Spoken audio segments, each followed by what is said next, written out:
Assalamualaikum warahmatullahi wabarakatuh. Alhamdulillah kita masih diberikan kesempatan untuk bertemu walau hanya lewat sosial media. Nah, di sini kita akan membahas mengenai materi pembelajaran kita yang ke-11, yakni materi strategi pembelajaran berbasis ilmiah. Apa itu strategi pembelajaran berbasis ilmiah? Strategi pembelajaran berbasis ilmiah adalah aktivitas-aktivitas belajar menyerupai langkah-langkah yang dilakukan oleh para ilmuwan untuk mendapatkan suatu ilmu melalui langkah-langkah yang sistematis, objektif, dan juga rasionalistis. Di dalam strategi pembelajaran berbasis ilmiah ini, biasanya seorang guru itu menerapkan 3 langkah atau 3 tahapan dalam memulai pembelajaran.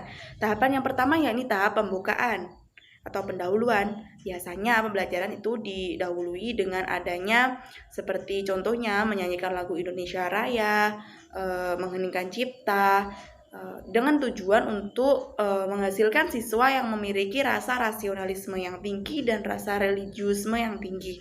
Kemudian ada juga dengan mereview mata pelajaran yang telah lalu yang dihubungkan dengan aktivitas atau merefleksikan dengan kehidupan sehari-hari mereka sehingga menciptakan siswa yang memiliki kreativitas dan inovasi yang tinggi. Kemudian tahap selanjutnya adalah penyampaian informasi yang dilakukan oleh seorang guru untuk memulai pembelajaran.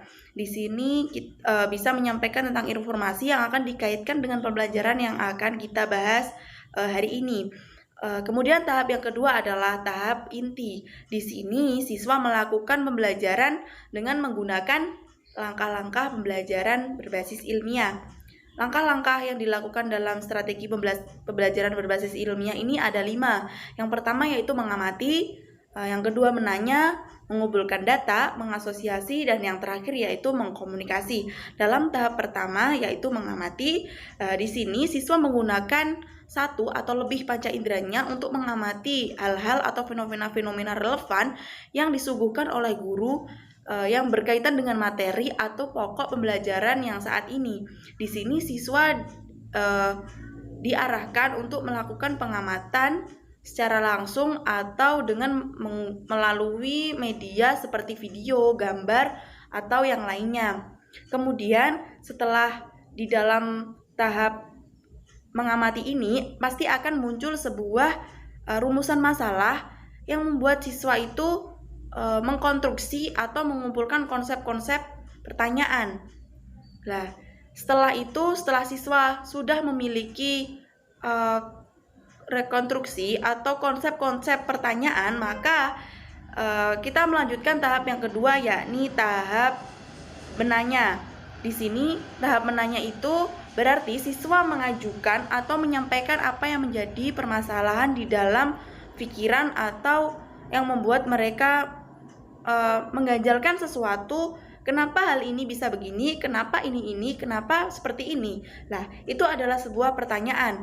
Kemudian, ketika mereka sudah menyampaikan sebuah pertanyaan, di sini guru memiliki 2 cara. Yang pertama itu menambahkan pertanyaan atau mengurangi pertanyaan.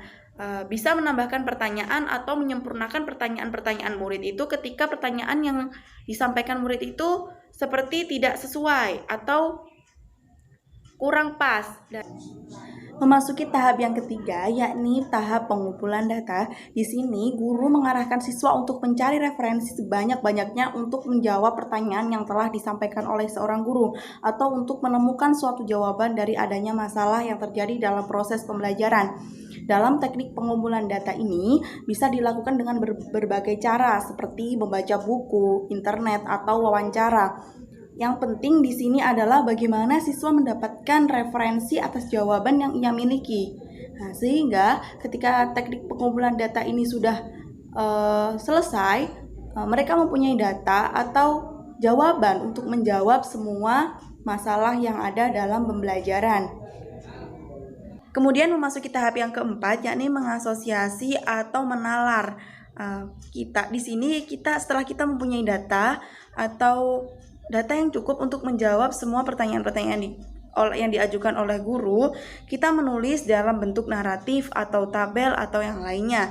Kemudian peran guru di sini adalah memastikan apakah data yang telah dikumpulkan oleh siswa itu sudah relevan atau sudah pas untuk menjawab permasalahan atau pertanyaan yang disampaikan oleh guru tersebut. Jika sudah pas, maka dilakukan tahap selanjutnya, yaitu memasuki tahap yang kelima, yaitu pengomunikasian. Pengomunikasian ini bisa dilakukan dengan beberapa cara, diantaranya yaitu dengan laporan tertulis atau laporan secara lisan.